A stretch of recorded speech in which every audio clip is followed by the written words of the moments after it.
Hello and welcome all listeners to Xavier Newswire Live, the radio show that will catch you up on all of the Xavier news from Ledgewood Drive to Dana Avenue and beyond.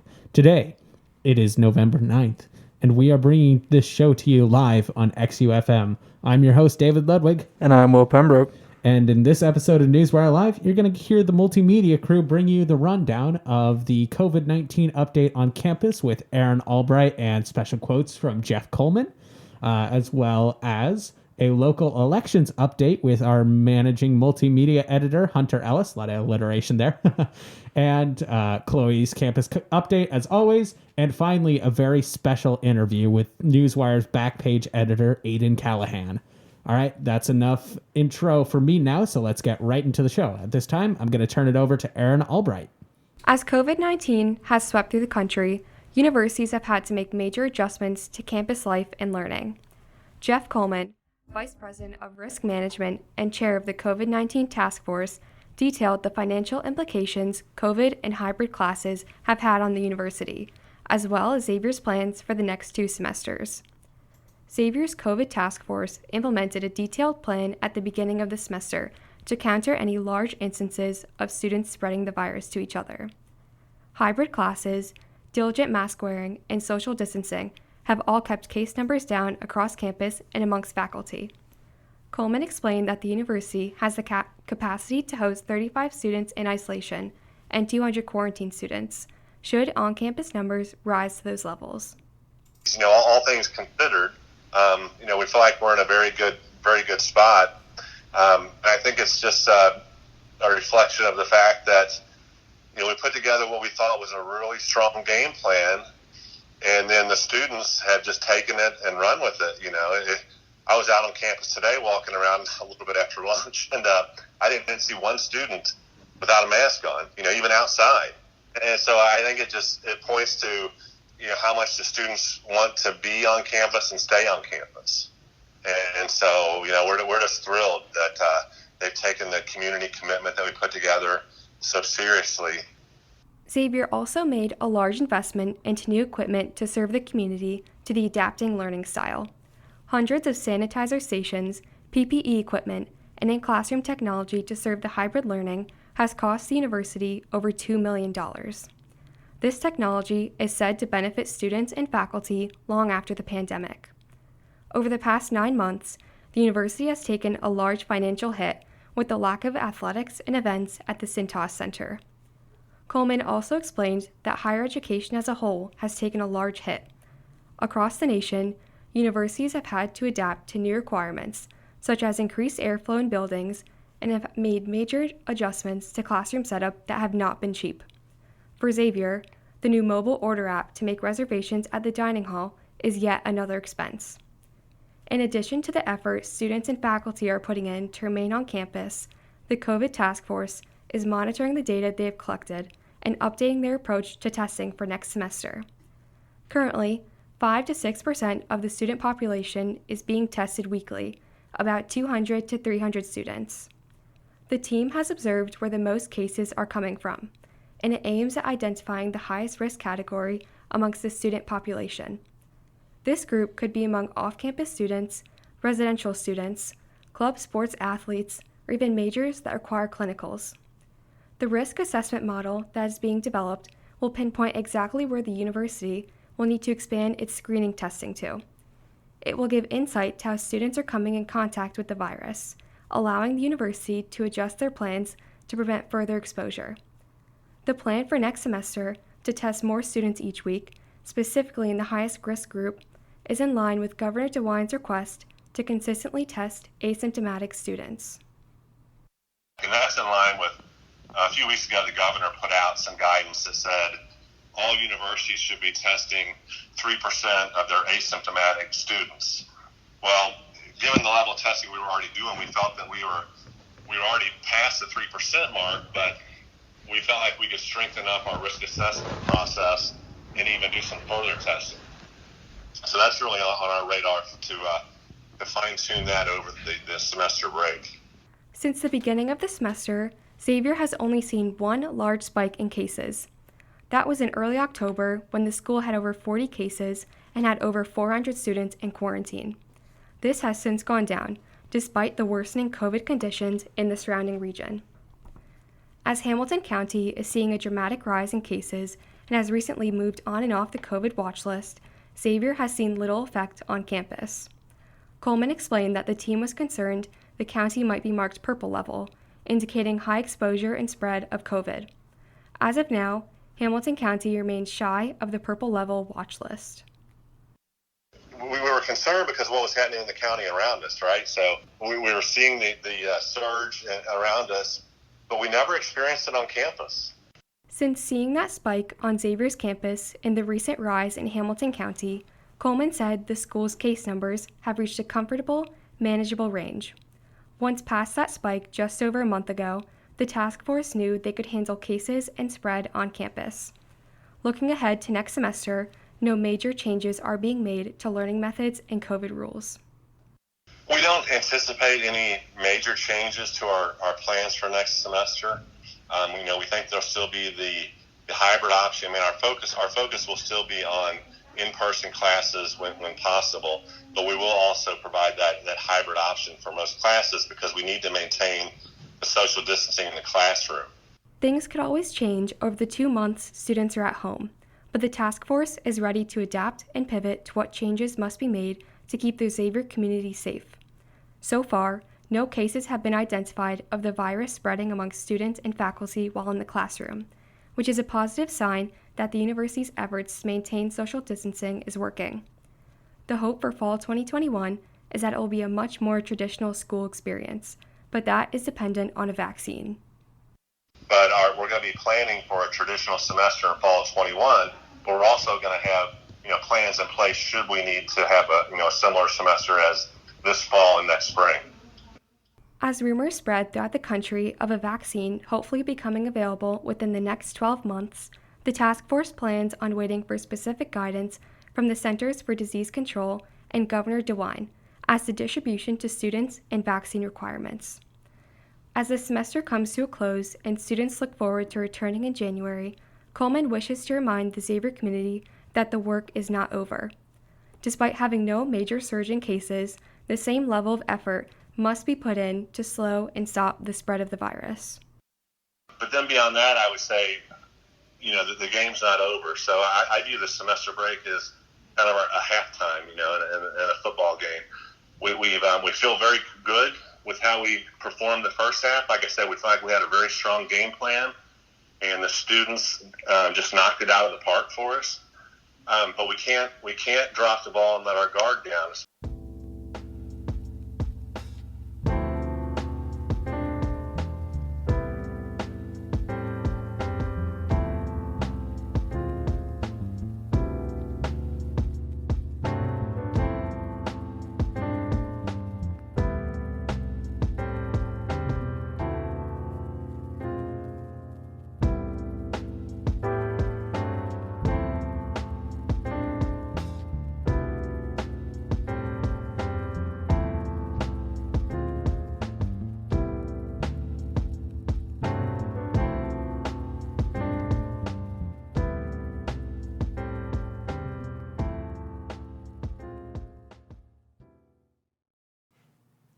Thank you again, Erin, for that story on the state of COVID-19 on campus. Now, we would like to welcome Managing Multimedia Editor Hunter Ellis. Hi, Hunter. How are you? Hey, guys. Good to see you all here. So, I hear you have an update on local elections. Sure, absolutely. So one thing that we've been stressing really heavily this year is, civic engagement, making sure people get out to vote and are informed, whether it's about our SGA elections, or whether it's, the presidential election and local elections going on this year. We've been really intent to cover that. And so we thought it was only right that, this time we cover, some of the results from some of these elections. So right here beside me, I have pulled up a spreadsheet of some of the results for Hamilton County. So you just want to take it away? Sure, let's dive right into it. So in Hamilton County, where Xavier University is located, if you are familiar with that, people in the county turned out for Joe Biden at about a 57% mark. Oh, wow. So this means that I know we were talking yesterday. The cookie, or not yesterday, but last week, the cookie poll was wrong. It broke the streak. They broke the cookie poll broke its streak. I suppose not only did it falsely predict who might win Hamilton County, but it also, I guess, for now, falsely predicted who will be your next president. Yes. So yeah, there are about 238,000 votes for Biden, and then about 41% were for Trump. It's about 173,000 in Hamilton County. And then moving on, we had Steve Chabot won the congressional race for the 1st District, which includes half of Hamilton County and all of Warren County. So while Kate Schroeder, Chabot's opponent, won in Hamilton County, when you add in the Warren County votes, Chabot did win that race. Right. What party is he from again? He's the Republican in the race. And also in District 2, which is the other half of Hamilton County, plus about 8 other counties eastward, Brad Winstrup, the Republican, won by a pretty large margin over Jamie Castle, the Democrat. Now, I know for some of the Hamilton County offices, there were some positions where it was just one candidate running. Were there any of those that kind of failed that vote of no confidence, or was everyone accepted? No, it seems like everyone who ran uncontested in some of these races were in fact elected. So that was on some of the countywide races. Yeah, you're right. Yeah, I know. I think I might be thinking of Sangamon County, which is where I was registered to vote, but I think the Hamilton County Sheriff's Office was one of those uncontested ones. Not the sheriff's office, Not but the there sheriff's? were a couple countywide offices that were uncontested. Was it coroner then? Maybe. Was it coroner? I think that's. I might still be thinking of Sangamon County because I think sheriff, coroner, and like county clerk, all of those were uncontested. That sounds like could be uncontested races. I don't know. Will, do you remember? I honestly don't. I know it wasn't the sheriff's election because that was an upset victory, I believe. Oh, really? Yeah. Well, we'll get there. So now moving on to the countywide races, and there were also some judicial races. Some of the results were shocking and really I think sent a message to some people in the county. So looking at the overall elections here, only 1 out of 7 Republicans running in countywide contested seats won their races. And further, even though judges don't have formal political affiliations, they run attached to a party and on their kind of endorsed ticket. And only 4 out of 11 of the Republican, you can't see my air quotes, but Republican justices won their seats. And so in a way, we see this sort of blue wave, or, this really sweep of a lot of the Republican candidates. Again, really mainly the 2 main candidates that we saw win Republicans in Hamilton County were Chabot and Winstrup, who are running in districts which aren't just Hamilton County, and then Joe Dieters, who is the longtime county prosecutor. Right. And correct me if I'm wrong, or I guess I'm not going to make a guess, so don't correct me because I don't have an answer to this, but is Hamilton County traditionally red or blue? That's interesting, and I'm glad to answer this, given that, we've been studying it in our PPP course right now. Putting that knowledge to use. Yeah, absolutely. So Hamilton County was traditionally red. Moving into 2004, they elected George Bush for president, and all 3 county commissioners at the time were all Republicans. And we've seen quite a shift now where Hamilton County is now primarily a blue county, where we see now, as of this year now, all 3 county commissioners are Democrats, and the county has commonly been won by the Democratic candidate, whether it was Obama or Clinton or now Biden. Very interesting. Thank you, Hunter. I guess one more thing was, do you have a list of, was it a lot of office turnover, or was it mostly incumbents getting reelected? So that's one of the other interesting things that we saw that I kind of noted, right? So for the judicial seats, only 4 out of the 11, as I said, Republican, even though they don't have parties, candidates were elected. That said, I believe, I don't have the exact number, but 8 or 9 out of those 11 that were up for election in those judicial seats were Republicans. We saw lots of long-time serving judges who are affiliated with the Republican Party lose their seats this year. One that comes to mind right off the top of my head is Judge Dinklager. And it's kind of interesting to see how this is going to go. There's a lot of speculation that there will be some turnover in the county Republican Party. So stay tuned. I have an article that I'm writing for the World News page in Thursday's paper, and hopefully we'll get to hear a little bit of perspective from some of these candidates that ran and lost, including Andy Black for county commissioner and Bruce Hoffbauer for county sheriff, both of which who lost kind of tightly contested races. So look forward to that, but that's kind of a election day roundup for what we have here in Hamilton County. All right. Very interesting stuff. Thank you, Hunter. And listeners, thank you very much for tuning in. As always, I will see you all after the intermission.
Hello again, listeners. I hope you are all doing quite well.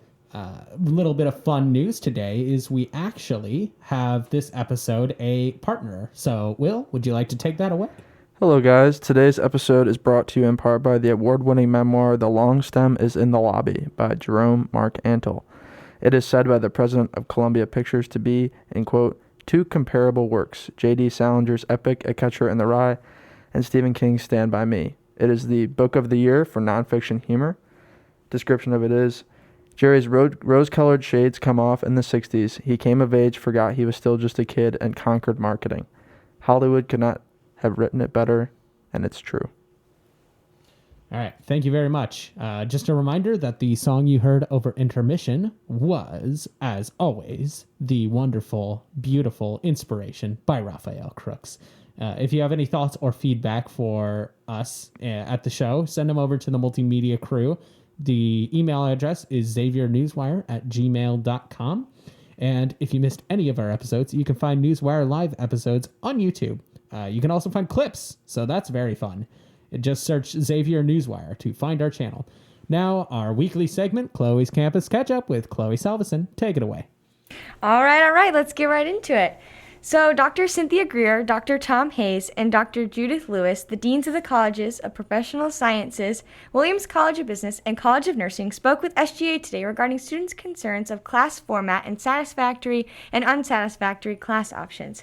All are working towards student advocacy and possible accommodations. There is a second Restorative Justice Circle this Thursday from 6 to 7:30 p.m. The conversation will be centered around the election itself and how students and faculty can move forward together. If you have questions, contact Cristo Fossi for more information. Plan to stop by Xavier University Art Gallery to see the art exhibitions by 4 graduating seniors, Liz Davis, Kate Fitzgerald, Will Roberts, and Dominique Tuff. Their artwork will be on exhibit November 6th through the 20th. Gallery hours are 10 to 4, Monday through Friday. Donate canned non-perishable food, school supplies, and hygiene products to Xavier's Food Drive from November 2nd to the 13th. Drop-off bins are located in front of Residence Hall RA desks and the Gallagher Student Center front desk. Donations are going toward the store. Visit xavier.edu/the-store for more information. Thank you very much, Chloe. Now, listeners, as you know, in our mission to keep you ever informed, every week we here at Newswire Live are updating you on the status of COVID-19 on campus. As of November 8th, there are a total of 23 active positive cases, which is the same as yesterday. So there are no new cases that was yesterday from the weekend. And it looks like cases have been trending downward. There are 4 employees and 5 students on campus, 14 students off campus with active positive cases.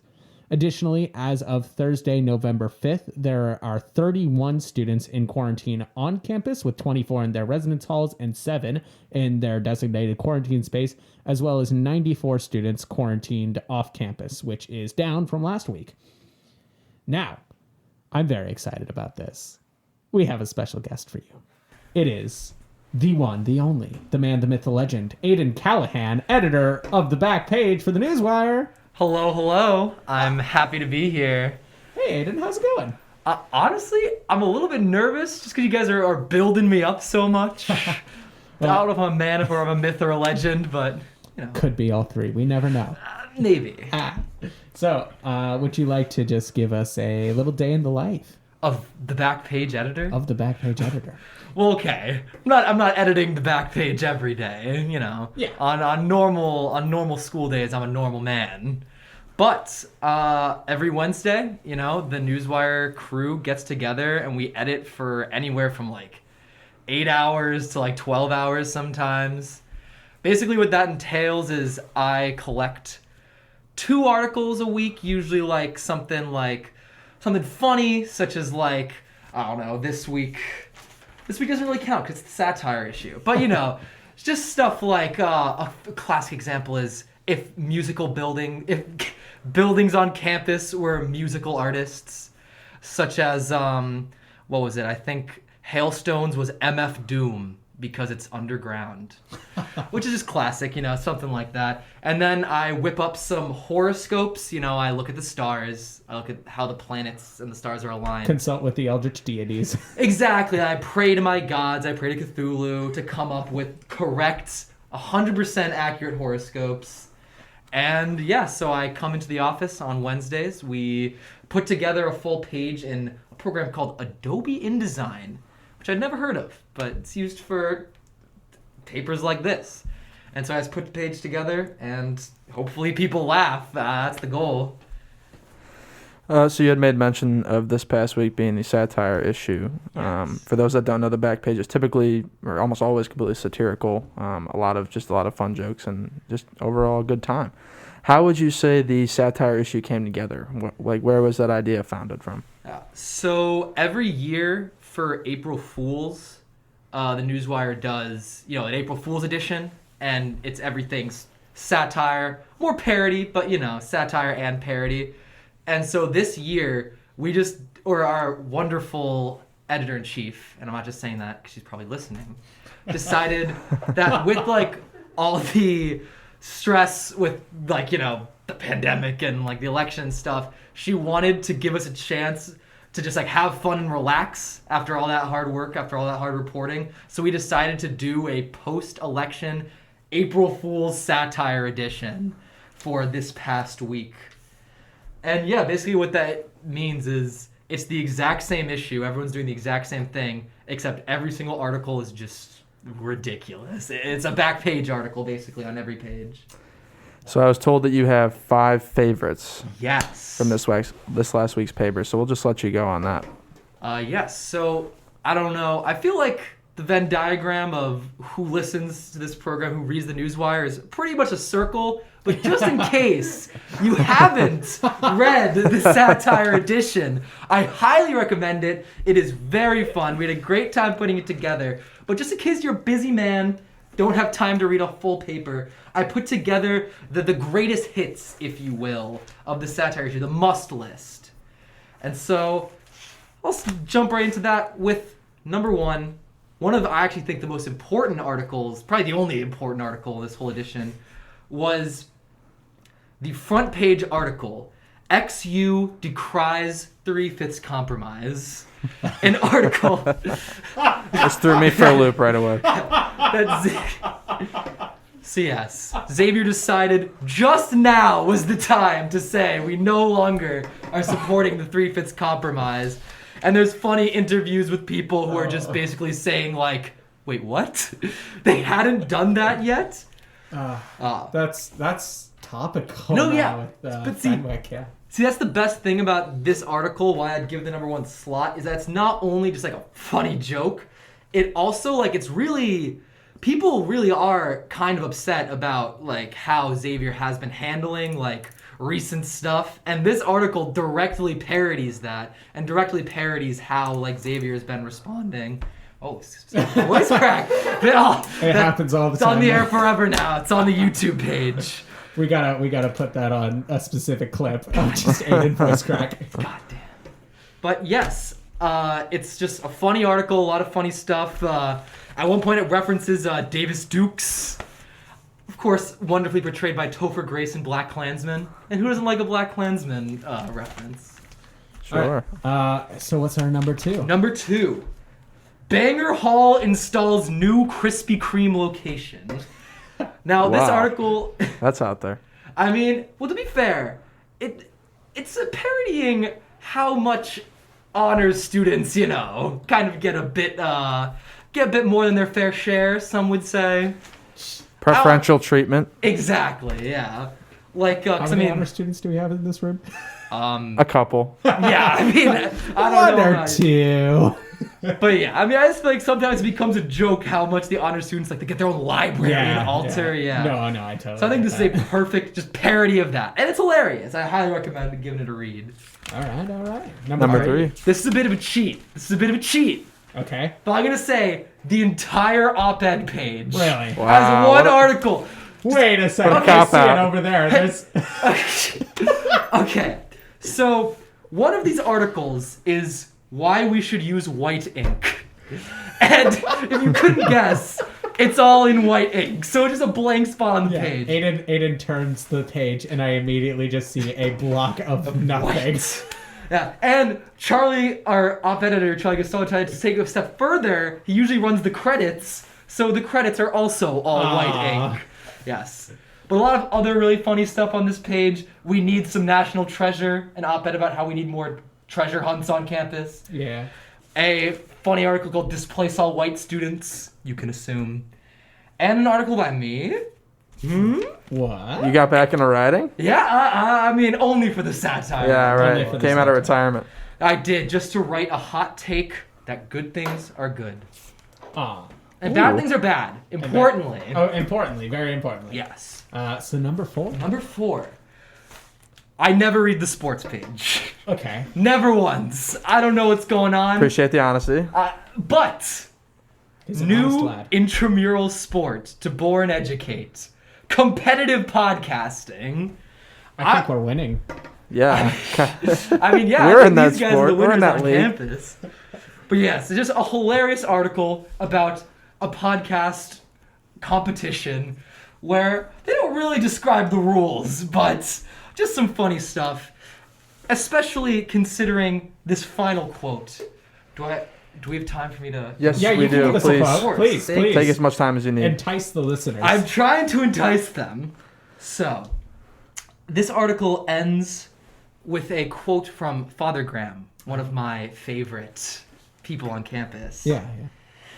And the quote is, so when he asked if he'll listen to these new competitive podcasts. He says, sure, I'll listen to them. That wouldn't be an enormous waste of my time and also crazy boring, the president said while flipping on Ray-Bans and driving off to Soundgarden's Spoon Man in his Maserati.